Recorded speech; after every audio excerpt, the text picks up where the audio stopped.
कुछ नहीं होने वाला, फिर कुछ भी नहीं हो सकता। सरेंडर करना है। द्वार धनी के पड़े रहो, धक्का धनी का खाओ। ठीक है, तो चलो गुरुजी मैं तो कुछ करने लायक नहीं। बिल्कुल रहने वाले आप ही हो। गुरु का रोल है, लेकिन फिर भी समझ लो जो कराने वाला बैठा है वो वहीं बैठा है जहाँ मैंने बताया, वो सब वही करेगा।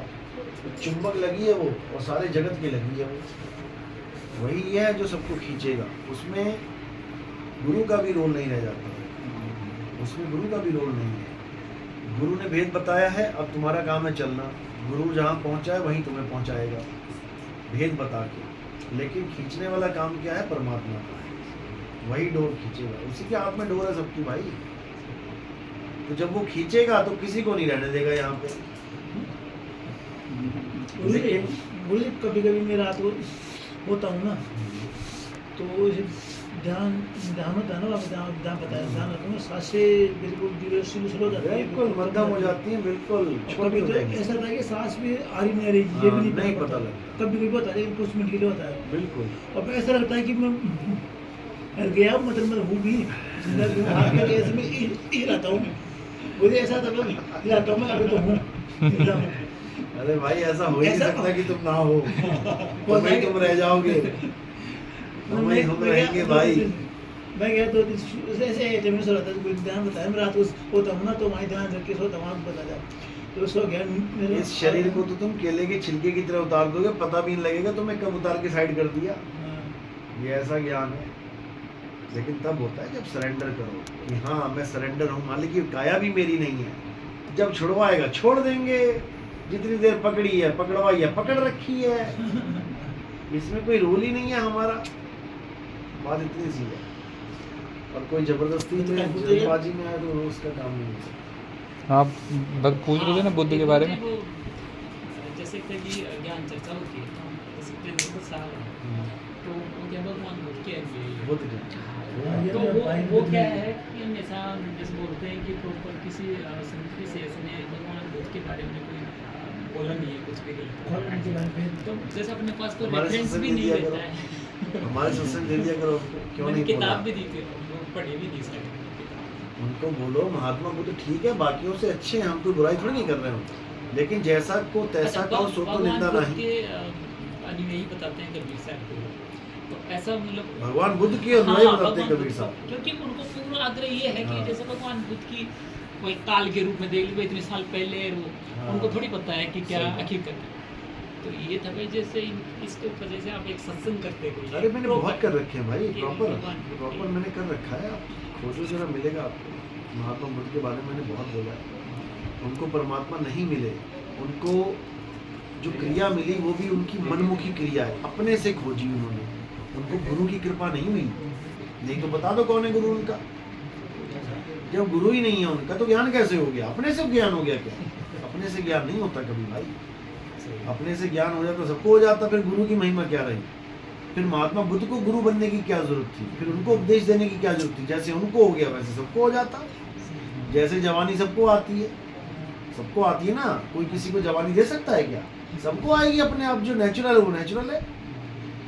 इसी प्रकार जो चीज एक को मिलेगी वो दूसरे को भी मिल सकती है, लेकिन जो ज्ञान है, जो संपूर्ण ज्ञान है, वो ऐसे नहीं मिलता अपने आप से।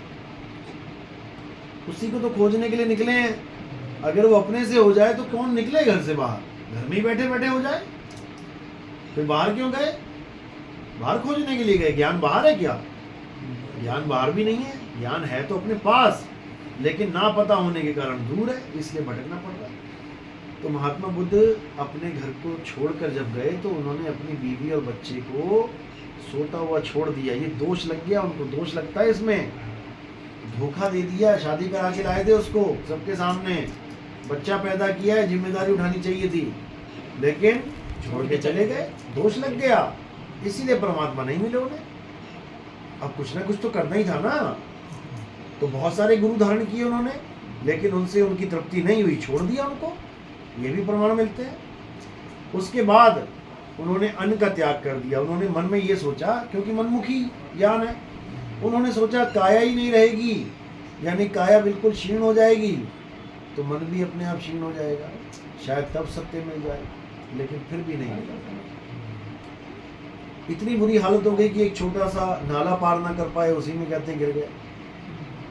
तब जाके एक औरत ने आके जब उनको खीर खिलाई, तब जाके उनको समझ में आया कि इस शरीर को चलते रखना भी जरूरी है।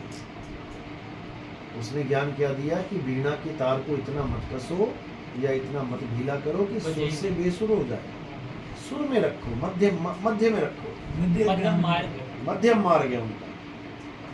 तो उसी को उन्होंने श्वासों का जो है विपासना कहते हैं, जिसको आती सांस जाती सांस को देखो और उसके बीच में जो गैप है उसमें स्थिर हो जाओ। उनका ये ज्ञान, हाँ, मध्यमा का ज्ञान है। लेकिन ये पूर्ण ज्ञान नहीं है। ज्ञान तो है, तभी तो चल रहा है पूरे विश्व में। ज्ञान है लेकिन पूर्ण ज्ञान नहीं है। पूर्ण ज्ञान क्या होता है? जो काया से न्यारा, श्वासों से न्यारा, आत्मा में स्थित। अब वो लोग आत्मा मानते नहीं है। महात्मा बुद्ध कह गए आत्मा नाम की कोई चीज नहीं होती। क्यों नहीं होती? क्योंकि उनको मिली ही नहीं। मिली ही नहीं। मिल जाती तो वो भी कबीर साहब की तरह कहते कि आत्मज्ञान बिना नर भटके। समझे? कबीर साहब तो बोल गए ना कि आत्मा के ज्ञान के बिना तो भटक रहे हैं सारे। अरे जिसको नहीं मिली वो तक आत्मा की महिमा गा के चले गए। जिसको नहीं मिली वो भी आत्मा आत्मा करके चले गए। यहाँ पर जिनको परमात्मा बना दिया लोगों ने, वो कह रहे हैं कि आत्मा नहीं है।